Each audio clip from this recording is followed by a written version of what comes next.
நான் இப்போ பேரிங் மாட்டிட்டீங்க. இந்த 4 போல்ட் இருக்குது பார்த்தீங்களா, இதை கொஞ்சம் லூஸ் பண்ணிவிட்டு இந்த சென்ட்ரு போல்ட்டை ஃபஸ்ட்டு டைட் வைங்க. உரசும், டப்ப டப்ப டப்பன்னு உரசும். இந்த இந்த லிவரை இதை கழட்டிடுங்க. பார்த்தீங்கன்னா உரசும். அப்படி உரசும் போது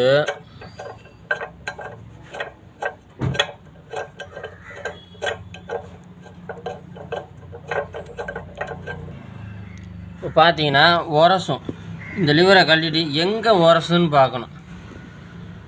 இப்போ இந்த இடத்துல உரசுதுன்னு வைங்க, இதை லைட்டாக டைட் வைக்கணும். வச்சுட்டு சுற்றி பார்க்கணும். இங்கே உரசுதுன்னு வைங்க, இந்த இடத்துல உரசுனா இந்த கீழ் இதை லைட்டாக டைட் வைக்கணும். அப்புறம் சுற்றி பார்க்கணும். உரசலாட்டி இந்த கேப் வந்து ஈவனாக இருக்கணும். அதாவது ரொம்ப இல்லாமல் கரெக்டாக இருந்துச்சுன்னா அப்புறம் இந்த சென்ட்ரு போல்ட்டு இதையும் இந்த சென்ட்ரு போல்ட்டையும் டைட்டு வச்சிட்டிங்கன்னா கிச்சன் இருக்கும். அதுக்கப்புறம் இந்த லிவரை மாட்டிட்டு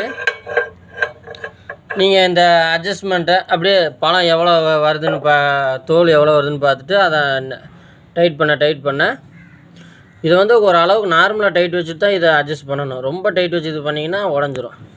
அதன் பிறகு கடைசியாக இந்த இது இருக்குது பார்த்தீங்களா, இந்த பல்பரில் இதில் எம்சீல்டு வந்து விழுந்திருக்கும் உள்ளே ஓடி அந்த கேப்பு பொந்து மாதிரி இருக்கும். அதுக்குள்ளே இந்த எம்சீல்டை பேக் பண்ணணும். எங்கெங்கெல்லாம் இதாக இருக்கோ அந்த எம்சீல்டு விழுந்த இடத்துல அந்த விதை போய் உள்ளே சிக்கிக்கும். அந்த பல்பரில் சிக்கி வெட்டும். அதே மாதிரி ரொம்ப பொடி பழத்தை நீங்கள் அதை கணக்கில் எடுக்க வேணாம். இந்த எம்சீல்டு இது இப்போ பூரா பேக் பண்ணியிருக்கு. விழுந்ததில் நீங்கள் அந்த மாதிரி பண்ணிக்கணும். விதை பின்னாடி போக இதுதான் காரணம். இந்த கேப் வந்து ஒரு பேப்பர் கேப் இருக்கணும் ஈவனாக. எப்படின்னா பட்டும் படாமல் இருக்கணும். இங்கேருந்து இங்கே வரைக்கும் இந்த கேப் அதிகமாச்சுன்னா தான் இந்த கேப்பில் விதையை வெட்டி பின்னாடி இழுக்கிறது. இதில் நீங்கள் கரெக்டாக இருந்ததுனாலே உங்களுக்கு போதும்.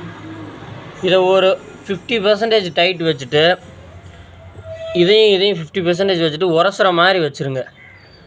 எங்கே உரசுதோ அங்கே டைட் வைங்க, விளைவிக்கும்.